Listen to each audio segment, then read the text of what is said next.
Welcome to my channel SS unique academy. स्वागत है आप सब दोस्तों का मेरी इस चैनल में। और सबसे पहले बताना चाहता हूँ कि जिन लर्नर्स ने अभी तक ये चैनल मेरी सब्सक्राइब नहीं किए तो उसको सब जल्द से जल्द सब्सक्राइब कर लीजिएगा, क्योंकि आपके लिए बहुत ही फ्रूटफुल होने वाली है। तो आज हमारा दूसरा लेक्चर है। कल हमने लेक्चर दिया था टीचिंग कंसेप्ट पे, मीनिंग पे। तो आज जो हमारा टॉपिक है वो लेवल्स ऑफ टीचिंग है। तो चलिए जी करते हैं start. Levels of teaching are divided into 3।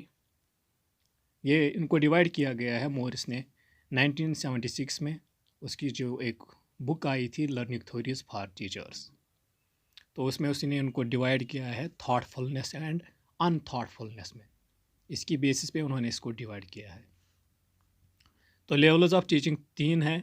Memory level of teaching first one, दूसरी है understanding level of teaching, and third one is reflective.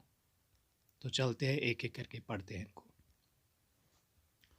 Memory level of teaching सबसे पहली लेवल है जो हर्बर्ट ने दी है। तो इसमें इस लेवल में क्या होता है कि इसमें फैक्ट्स और इन्फॉर्मेशन जो होती है वो फोर्सिबली सप्लाई किए जाते हैं ब्रेन ऑफ द चाइल्ड।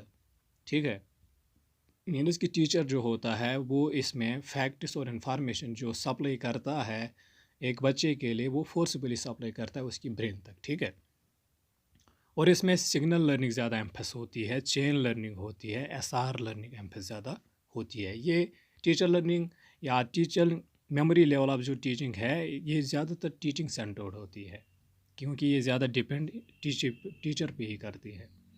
और एवाल्वेशन स्टैट्स में जब हम इसका एवाल्वेशन देखते हैं तो ये बहुत यूज़ करती है, ऐसे टाइप भी और ऑब्जेक्टिव टाइप भी।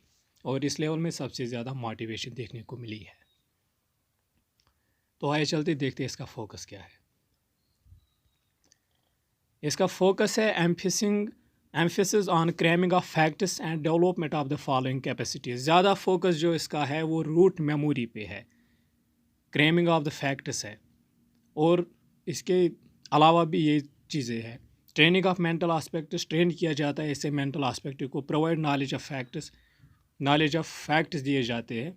रिटेन, याद रखने पड़ते हैं, और रिकॉल, और याद दिलाने भी पड़ते हैं मौके पे। और फिर वही हमको फिर रिप्रेजेंट फिर से करना पड़ता है। मतलब कि टीचर हमको पढ़ाता है, याद करा रहा है वो हमें क्लास में, फिर हमको वो वही फिर कल जाके फिर से सुनाना पड़ता है। ये होती है मेमोरी लेवल ऑफ टीचिंग। ये बेस होती है ऑनली फॉर द मेमोराइजेशन। इसमें रूट मेमोरी होती है, रटा लगा के कुछ भी याद रखना, यही इस लेवल की काम है। तो आइए चलते हैं दूसरी लेवल पे। दूसरी लेवल अंडरस्टैंडिंग लेवल है, जिसका एक्सपोनेंट है मोरिसन। ठीक है, अंडरस्टैंडिंग लेवल ऑफ टीचिंग क्या कहती है कि इसमें ट्राई करता है एक टीचर कि वो प्रेजेंट करे instructions, but on the base of या बट अंडरस्टैंडिंग लेवल पे, कि ये जो बच्चा है जब टीचर अपनी इंस्ट्रक्शंस प्रेजेंट करे तो टीचर चाहता है कि बच्चा जो है वो कंटेंट का मास्टर बने, वो सब्जेक्ट का मास्टर बने। तो इसमें ज़्यादा एम्फेसिस जो होता है वो ज़्यादातर एम्फेसिस सब्जेक्ट होता है, मास्टरी ऑफ द सब्जेक्ट ज़्यादा इस पर एम्फिस होता है। ठीक है, इसमें बोथ पीपल एंड टीचर्स जो होते हैं वो लेसन को बनाते हैं, because it depends upon both. तो मेमोरी लेवल में अगर हम देखें तो वो डिपेंड करती है ज़्यादा, मैक्सिमम ज़्यादा करती है वो टीचर पे। तो अंडरस्टैंडिंग ये ज़्यादा दोनों पे होती है, इसमें बोथ इन्वॉल्व होते हैं। ये लेसन प्लान खुद बनाते हैं, खुद पार्टिसिपेट करते हैं इसमें। तो इसका फोकस देखते हैं कहाँ पे है। The people should achieve the mastery of the concept. जो बच्चा जो हो वो अचीव करे मास्टरी ऑफ द कंसेप्ट और द सब्जेक्ट।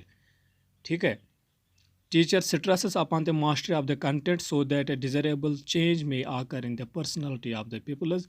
यहाँ पे सबसे ज़्यादा फोकस जो होता है वो मास्टरी ऑफ द सब्जेक्ट और द कंटेंट होता है। ठीक है, तो ये रहा कंसेप्ट या मीनिंग किसकी, अंडरस्टैंडिंग लेवल ऑफ टीचिंग जो मोरिसन ने दी है। तो आइए चलते हैं तीसरी लेवल पे जो दी है हंट ने। ठीक है, reflective model of teaching Hunt को इसके लिए क्रेडिट किया गया है कि हंट ने ये दी है। This teaching model is named as Hunt's model of teaching, ठीक है। तो ये मॉडल हंट के नाम से मशहूर है। रिफ्लेक्टिव लेवल ऑफ टीचिंग में क्या होता है कि includes both memory and understanding level of teaching, ठीक है। ये इन्वॉल्व्स बोथ करती है, अंडरस्टैंडिंग को भी, मेमोरी को भी और अंडरस्टैंडिंग लेवल को भी। ये दोनों को इन्वॉल्व करती है, इंक्लूड करती है। तो ये बनी हुई होती है इन दोनों की भी, और ये लेवल तो है ही इसी में।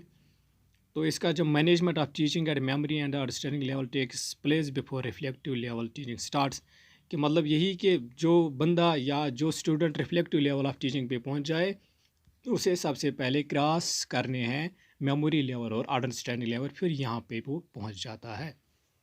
It means problem centred teaching. ये प्रॉब्लम सेंटर्ड होती है क्योंकि इसमें बच्चे को क्या किया जाता है, इसमें बच्चे को हाइपोथेसिस दिया जा, वो बच्चा हाइपोथेसिस में बनाता है। सबसे पहले उसको प्रॉब्लम दी जाती है, फिर वो हाइपोथेसिस फार्मुलेट करता है, फिर वो खुद ही सॉल्व करता है। तो इसीलिए इसको प्रॉब्लम सेंटर्ड कहते हैं। और ये सबसे टॉप लेवल ऑफ टीचिंग होती है। Top level of teaching is known as reflective level.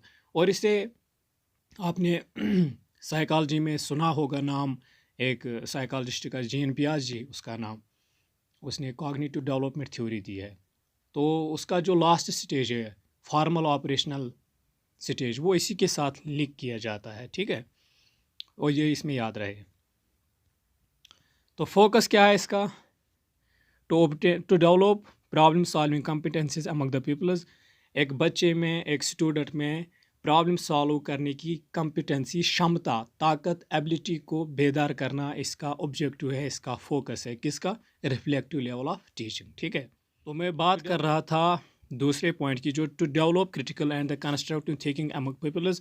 इसका मतलब क्या है कि इसमें डेवलप किया जाता है क्रिटिकल थिंकिंग, और कंस्ट्रक्टिव थिंकिंग भी इसमें बच्चों में बेदार की जाती है, डेवलप की जाती है। क्रिटिकल थिंकिंग ये होती है कि इसमें एक स्टूडेंट अपने बयास को छोड़कर, ठीक है, क्रिटिकली कोई चीज़ नया एग्जामिन करता है। To develop independent and original thinking among power among the peoples, कि जो डेवलप होता है ये बच्चों में डेवलप करते हैं independent and original thinking. Independent Azad thinking और ओरिजिनल थिंकिंग मीन्स कि ये अपनी थिंकिंग उसकी होती है, ठीक है, वही तो ओरिजिनल कहलाती है। चलिए आगे चलते हैं। तो ये रही 3 लेवल्स टीचिंग के। Learner characteristics. तो लर्नर्स के कौन कौन सी कैरेक्टरिस्टिक्स होते हैं। तो learners characteristics are mainly about individual difference. ये साइकोलॉजिकल आस्पेक्ट है कि जो लर्नर्स कैरेक्टरिस्टिक्स है उसमें 2-4 पॉइंट्स आते हैं। सबसे पहला उसमें आता है मोटिवेशन ऑफ द लर्नर, ठीक है। लर्निंग स्टाइल कौन कौन सा है उसका, लर्निंग स्ट्रेटजीज़ कौन कौन से है, पास्ट लैंग्वेज लर्निंग एक्सपीरियंसेस। तो ये लर्नर्स कैरेक्टरिस्टिक्स है। तो आज का हो रहा है, इसी के साथ आज का लेसन कंप्लीट। तो चलते हैं। थैंक्स आप सब दोस्तों का, और ज़्यादा से ज़्यादा इस वीडियो को शेयर कीजिएगा अपने फ्रेंडों के साथ। Thanks for the watching this video.